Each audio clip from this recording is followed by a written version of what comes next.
బిస్మిల్లాహిర్రహమానిర్రహీం. మిత్రులారా, అస్సలాము అలైకుం. దైవశాంతి అందరిపై కూడా కురియుగాక.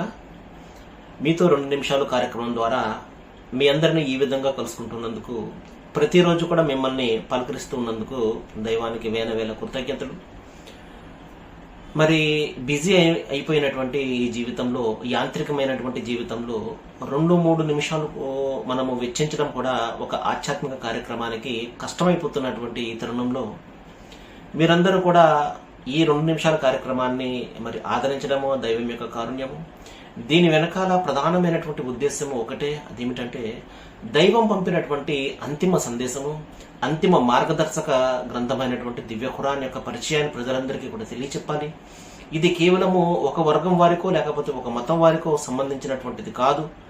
సర్వమానవాళి యొక్క మార్గ నిర్దేశన కోసము ఒక సక్రమమైనటువంటి మరి జీవితాన్ని వారందరికీ కూడా మరి పరిచయం చేసి ఒక చక్కటి మార్గ నిర్దేశన చేయడం కోసము విశ్వ ప్రభువు మరి తన చివరి ప్రవక్తపై అవతరింపజేసినటువంటి గ్రంథము అన్న సంగతి తెలియచేయడం కోసము ప్రధానంగా ఈ వీడియోస్ చేయడానికి ప్రధానమైనటువంటి కారణం. మహాశిలరా, ఈ రోజున కూడా నేను ఒక ఖురాన్ యొక్క వాక్యాన్ని మీకు వినిపిస్తాను. సహజంగా మనిషి ఇక్కడ ఒకరినొకరు మించిపోవడానికి ప్రయత్నాలు చేస్తూ ఉంటాడు. సహజంగా ప్రపంచాన్ని జరుపుకోవడంలో, ప్రపంచాన్ని పొందడంలో ఎక్కువగా ఒకరిని మించి ఒకరు మరి ప్రయత్నం చేస్తూ ఉంటారు. ఇక్కడ దైవం ఇక్కడ ఏం తెలియజేస్తున్నాడంటే 5వ అధ్యాయము మరి 48వ వాక్యంలో, ప్రజలారా, మీరు మంచి పనుల్లో ఒకరికి మించి ఒకరు, అంటే ఒకరిని మించి ఒకరు మించిపోవడానికి ప్రయత్నం చేయండి. చివరకు మీరందరూ కూడా ఆ సృష్టి ప్రభువు వద్దకు చేరుకుంటారు.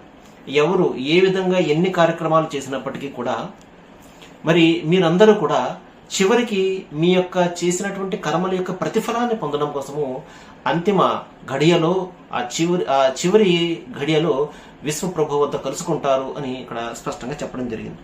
కాబట్టి దైవం ఇక్కడ తెలియజేసే విషయం ఏమిటంటే, మంచి పనుల్లో మీరు ఒకరిని మించి ఒకరు పోవడానికి ప్రయత్నం చేయండి. ప్రపంచాన్ని జరుపుకోవడంలో కాదు, మరి మంచి పనుల్లో మీరు కంపీట్ చేయండి, పోటీ పడండి. మీరు ఎక్కడున్నప్పటికీ కూడా ఆయన మిమ్మల్ని చూస్తూ ఉంటాడు. అంతేకాకుండా మీలో ఏదైతే భేదాభిప్రాయాలు ఉన్నాయో, దైవం ఉన్నాడు అని, లేడు అని, లేకపోతే అదని ఇదని, ఇవన్నీ కూడా ఆయన ఆ రోజున మీకు సమాధానం ఇస్తాడు.